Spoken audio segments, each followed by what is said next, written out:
Hello పిల్లలు, good evening. నిన్నటి స్టోరీలో ప్రజలు చేసిన ఒక తప్పు గురించి, మందసం పెట్టె గురించి విన్నాం కదా. ఈ రోజు స్టోరీ ఆ తర్వాత ఏం జరిగింది అని తెలుసుకుందాం. మోషే పెద్దవాడయ్యాడు. అతనికి వయసు పెరిగింది కాబట్టి దేవుడు యెహోషువ అనే వ్యక్తిని ఇశ్రాయేలీలకు నాయకుడిగా పెట్టారు. యెహోషువ మాత్రం చాలా భయపడ్డాడు. నేను మోషేలా నాయకత్వం చేయగలనా అని దేవుణ్ణి అడిగాడు. దేవుడు యెహోషువతో, "నువ్వు భయపడకు. నేను నీకు తోడుగా ఉన్నాను. మోషేని నడిపించినట్టే నిన్ను కూడా నడిపిస్తాను" అని యెహోషువకు ధైర్యం చెప్పారు.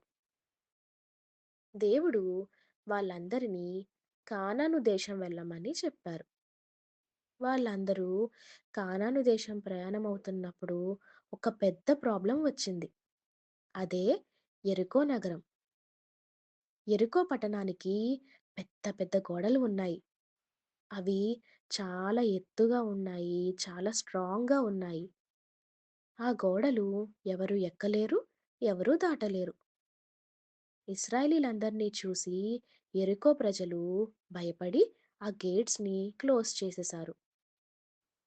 ఆ గేట్స్‌ని ఓపెన్ చేయలేము, గోడలు దాటలేము, ఎలా లోపలికి వెళ్ళాలి అని ప్రజలందరూ చాలా ఆలోచిస్తూ ఉన్నారు. అయ్యో! మన దగ్గర ఈ గోడలు పగలగొట్టడానికి పెద్ద పెద్ద హ్యామర్స్ లేవు, డ్రిల్లింగ్ మిషన్స్ లేవు, ఎలాంటి టూల్స్ లేవు అని చాలా డిసప్పాయింట్ అయ్యారు. దేవునికి ప్రార్థన చేసిన వెంటనే దేవుడు వాళ్ళకి ఒక ప్లాన్ చెప్పారు. మీరందరూ కామ్‌గా ఏమీ మాట్లాడకుండా ప్రార్థన చేసుకుంటూ 6 సార్లు ఆ గోడల చుట్టూ తిరగండి. దేవుడు చెప్పిన ప్లాన్ వాళ్ళందరికీ అర్థం కాలేదు. అదేంటి?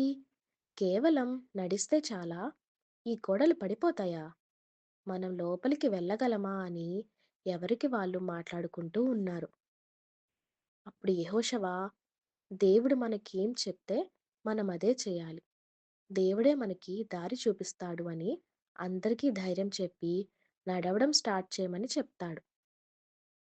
ప్రజలందరూ వాళ్ళ మనసులో ప్రార్థించుకుంటూ ఎవరితో ఎవరు మాట్లాడకుండా కామ్‌గా ఆ గోడ చుట్టూ తిరగడం స్టార్ట్ చేశారు. అలా 6 డేస్ నడిచిన తర్వాత ఏడవ రోజు దేవుడు వారికి ఏం చెప్పాడంటే, "మీరు ఇవాళ కూడా గోడ చుట్టూ నడవండి.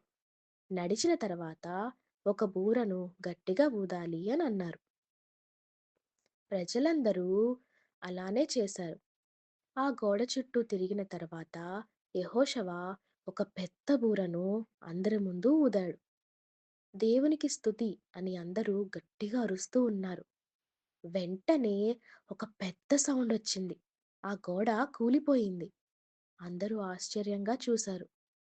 ఆ గోడ కూలిపోయినప్పుడు ఆ నేలంతా భూకంపంలా అయింది. గోడ కూలిపోయింది. ప్రజలందరూ యెరికో పట్టణంలోకి ప్రవేశించారు.